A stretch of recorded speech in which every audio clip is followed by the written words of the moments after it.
On September 8th, 2014, I went with a friend to check on conditions at the Orange County Landfill and the Cheechunk Canal, just as we have done several times in the past. And as we expected, leaching and sloughing have worsened since our last visit. The Orange County Landfill opened in 1974, taking in the county's municipal garbage and more until it closed in 1993. The 75-acre landfill is situated on top of the county's largest aquifer, and right in between the old Wallkill River channel and the Cheechunk, where we have made all of our observations. The canal was built in the early 1800s to drain the upper Wallkill River valley and thereby create thousands of acres of rich farmland. The black dirt region still depends on the Cheechunk for drainage.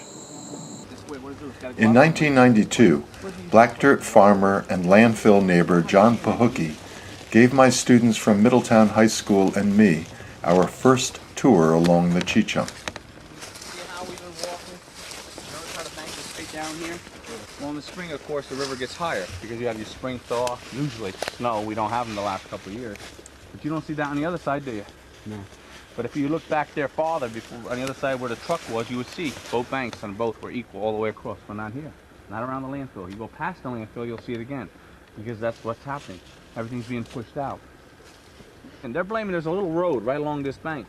And that's what their contention is doing all this damage, doing all this pushing. How many vehicles have you seen go by that road since we've been here? None. That's what you'll find, one a day, but that's what they're saying. All the heavy equipment's doing it. And all these bulldozers. There's no bulldozers here.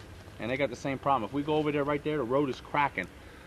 We crossed the canal to get close to the landfill for a better look. You can see them trees being pushed right out, and if you look, it's coming right from that landfill. If you look between the trees, look how it's being pushed out. It narrows right up.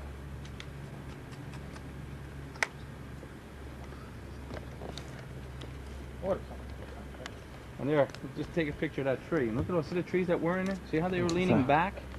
They're leaning back. And I try to explain to you, you just think about it.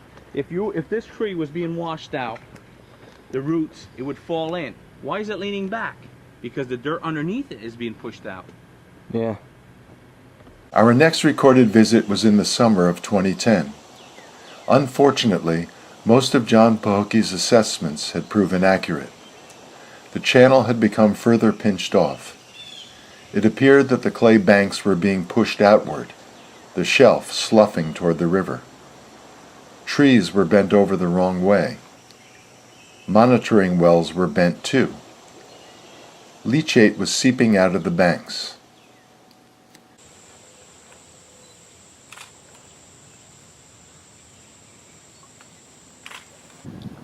We returned again in the spring of 2012, before the vegetation grew thick, so that we could observe the landfill from the other side of the canal. There was continued evidence of sloughing and leaching.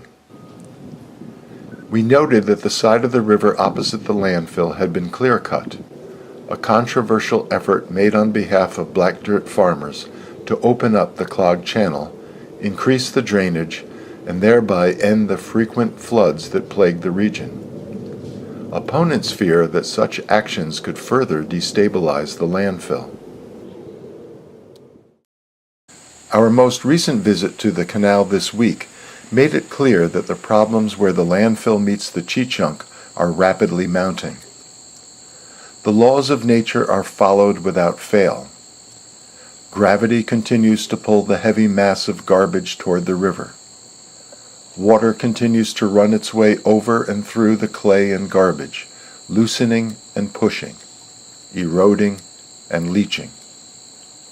The laws of New York and the United States, however, have not been adhered to as closely. Both our county and state governments have been well aware for many years of the dangers posed by the landfill to this stretch of the Cheechunk, as well as to nearly everything both up and downstream, from the black dirt farms of Pine Island all the way to Wallkill and New Paltz, then Kingston and the Hudson. The state DEC and the county DPW know that dangerously high levels of highly toxic chemicals, like ammonia and manganese, have shown up in recent leachate samples, and they know that it will only get worse if something isn't done. Our government's reluctance to face the problem squarely is almost understandable. Who wants to ask the public for exorbitant amounts of money to repair old mistakes that they would rather forget? But this enormous pile of garbage, red bag, and toxic waste is as much a part of our crumbling infrastructure as our tunnels and bridges. We put it there. We neglect it at our peril.